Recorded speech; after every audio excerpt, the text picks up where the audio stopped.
ततो मगधभूभृता चिरनिरोधसङ्क्लेशितं शताष्टकयुतायुत द्वितयमीश भूमिभृता अनाथशरणायते कमपि पूरुषं प्राहिणोत् अयाचत समागधक्षपणमेव किं भूयसा इयासुरभिमागधं तदनु नारदोदीरितात् युधिष्ठिरमखोद्यमद उभयकार्यपर्याकुलः विरुद्धजयनोद्वराद्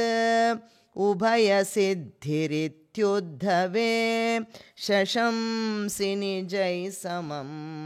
पुरमियेथ युधिष्ठिरीम् अशेषदयितायुते त्वयि समागते धर्मजो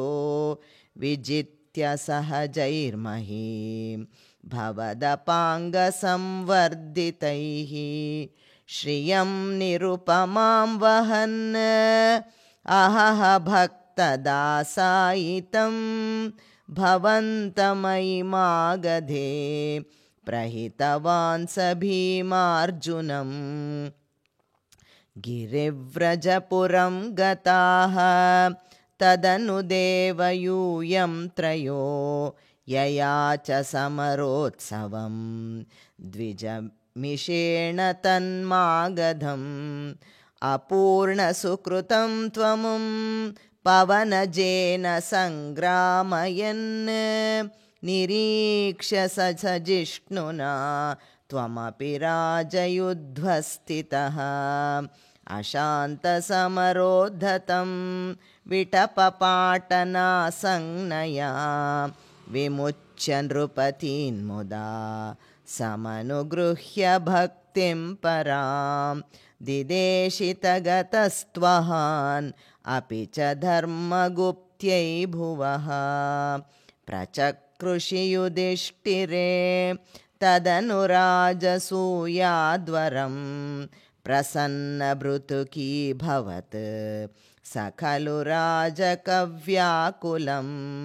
त्वमप्ययि जगत्पते द्विजपदावनेजादिकं चकर्थ किमु कथ्यते नृपवरस्य भाग्योन्नतिः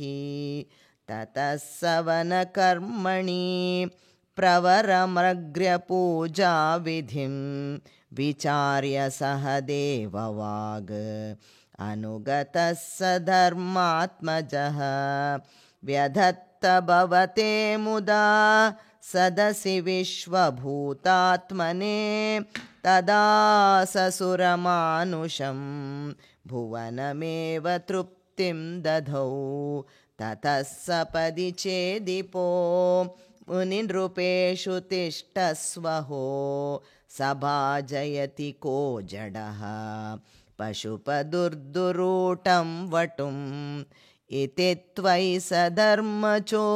विततिमुद्वमन्नासनात् उदापतदुदायुधः समपतन्नमुं पाण्डवाः निवार्य निजपक्षगान् अभिमुखस्य विद्वेषिणः त्वमेव जहृषे शिरो धनुजदारिणा स्वारिणा जनस्त्रितयलब्धया सततचिन्तया शुद्धधीः त्वया स परमेकताम् अधृतयोगिनां दुर्लभां ततः समहिते त्वया क्रतुवरे निरूढे जनो ययौ जयति धर्मजो जयति कृष्ण इत्यालपन् खलः स तु सुयोधनो धुतमनासपत्नश्रिया मयार्पितसभामुखे स्थलजलभ्रमादभ्रमीत्